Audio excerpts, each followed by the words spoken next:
استقبال سزاوار جشن فرخنده 30 سالگی استقلالیت دولتی مرحله بنیادکاری ها گردیده با مبلغ گذاری از همه سرچشمه ها سهم و اقدام های شایسته سازندگی و آبادانی وسعت تازه می گیرد. اقدام های نجیب در سمت آبادی راهخوانی ثمره دوران استقلالیت است و ساکنان ولایت از این نعمت عالی شکرانه می نمایند. با دستور و هدایت های اساسگذار صلح و وحدت ملی پیشوای ملت پرزیدنت جمهوری تاجیکستان محترم امام علی رحمان با تدبیراندیشی مقامات اجرایی حاکمیت دولتی ولایت سوخت با سهم شرکت کوهی صنعتی تاجیکستان و خطای راههای نقلیاتگرد شهرک زرنیسار شهر گلستان از تعمیر اساسی برآورده منفرش می‌گردد. از نوسازی و منفرش راهی بستان زرنیسار آرزوی چندین ساله ساکنان این منطقه دوردست کوهستان بوده.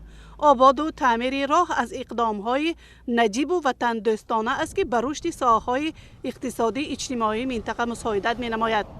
با دستور هدایت‌های پیشوای ملت و مقامات اجرایی حکومت ولایت سوخت و شهر گلستان با شرکت کوهی صنعتی تاجیکستان و خطای راه‌های زرنیسار منفرش شده ایستادند.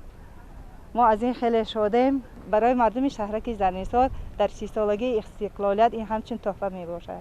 تعمیر و منفرش راهی بستان زرنیسار این عملی شوی لایحه کلان حجمی حکومت جمهوری در همکاری با شریکان رشد است. بنا به اطلاع درازی راهی منفرش شونده 38 کیلومتر و پهنای راه 7 متر می باشد.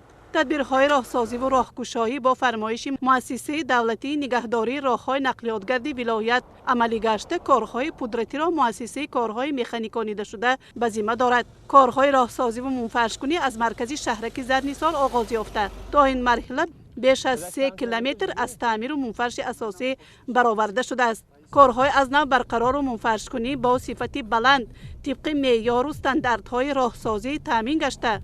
پودرچیان در راههای گردشی و بلند راهها با استفاده از تجربه و ملکه ها قاعده و طلبات هموار کنی اسفالت خوابانی را رعایت نمودند. استفاده تکنیک های پرقوت ساحه، ملکه و مهارت متخصصان اساس کفالت صفت تعمیر و منفرش راه است. راهسازان در مرحله اول راه نقلیاتگرد را از اسفالت کهنه تازه و هموار نموده در 2 قبت اسفالت گرم می‌خوابانند.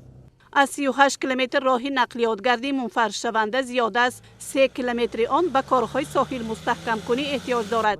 با نظر داشت تامین استانداردی اجرایشی کارها از جانب پودرچیان در قطعه‌های علاهیده راه کارهای ساحل مستحکم کنی عملی می‌گردد و در قطعه‌های دیگری راه تدبیرهای از نو برقرار و هموار کنی برآورده شده برای منفرش اساسی آماده کرده می‌شوند. در قطار این کارهای منفرش کنی در این شهرک کارهای ساحل مستحکم کنی چراغان کنی با یک سرعت تازه رفته ایستاده است. از این کارهای بزرگ سازندگی باشندگان شهرک زرنیسار و ناحیه مسچا یک روحیه و الهام تازه گرفته. امیدشان برای فردای درخشان تاجیکستان تا رفت زیاد و با اعتماد می‌گردد. منفرش راهی مذکور اهمیتی خاص داشته آن برای فعالیت ساحه‌ها، رشد صنعت کوهی و بالا رفتن وضع اقتصادی اجتماعی اهالی منطقه زمینه با اعتماد می‌گذارد و عبور راه را به ساکنان 2 منطقه شهر گلستان و ناحیه مسچا آسان و سبک می‌گرداند.